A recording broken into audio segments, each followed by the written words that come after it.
আচ্ছা তোরা এত কিছু কর, তুই মরতে পারোস না? হ্যাঁ, মরণ দেহস না তুই?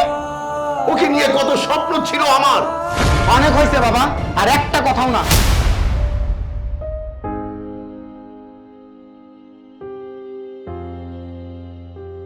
আমাকে মাছ দিও না, আমাকে ভাজি দাও, আমি ভাজি দিয়ে খেতে পারবো।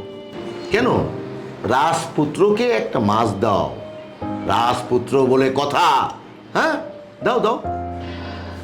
আর কতদিন খোকা তোর মতো ছেলে, এত বড় ছেলে, দেখ গিয়ে প্রত্যেকটা সংসারে নিজের পায়ে ওরা দাঁড়িয়েছে, ওরা নিজের পায়ে দাঁড়িয়ে কামাই করে বাবা মাকে খাওয়াচ্ছে, আর আপনি বাবার ঘাড়ে বসে ঘাড় মটকে খাচ্ছেন।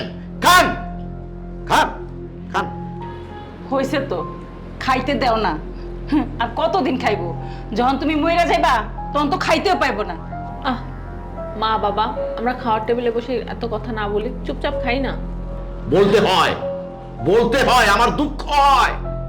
আচ্ছা তোরা এত কিছু কর, তুই মরতে পারোস না? হ্যাঁ, মরণ দেহস না তুই? ওকে নিয়ে কত স্বপ্ন ছিল আমার। অনেক হয়েছে বাবা, আর একটা কথাও না। তোমরা কি ভাবছো যা মন চায় তাই বলবা?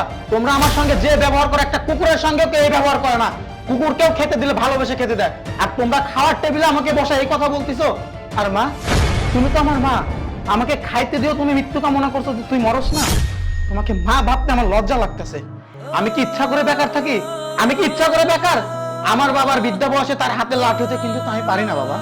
আমি আমার চাকরির জন্য কত জায়গায় ইন্টারভিউ দিছি, কিন্তু আমার জব হয়নি। কেন জানো? আমার মামা চাচা নাই। এই মহল্লার বড় ভাইদেরকেও বলছি যে ভাই তোদের পায়ে ধরে আমাকে একটা জব দে, যেন আমি নিজে ইনকাম করে নিজে চলতে পারি। অ্যাটলিস্ট আমার খাবার যেন আমি জোটাইতে পারি, যেন আমার বাবা না বলতে পারে যে এভাবে বসে বসে আর কতদিন খাবি।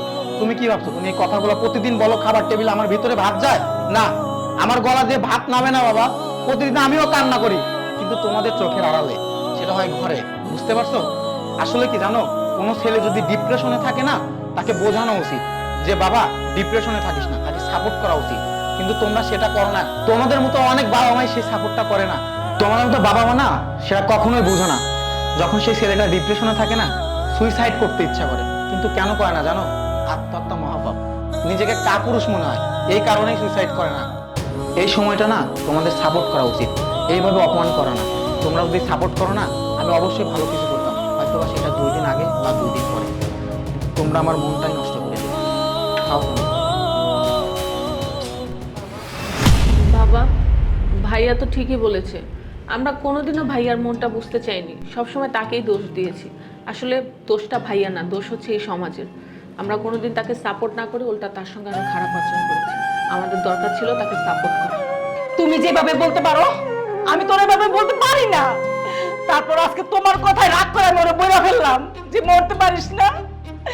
আর সব সময় আমার ছেলেটা যখন খাইতে বসে, তখন তুমি ওর যাতা শোনাও, অপমানই করো। তোমার ভাত তুমি খাও।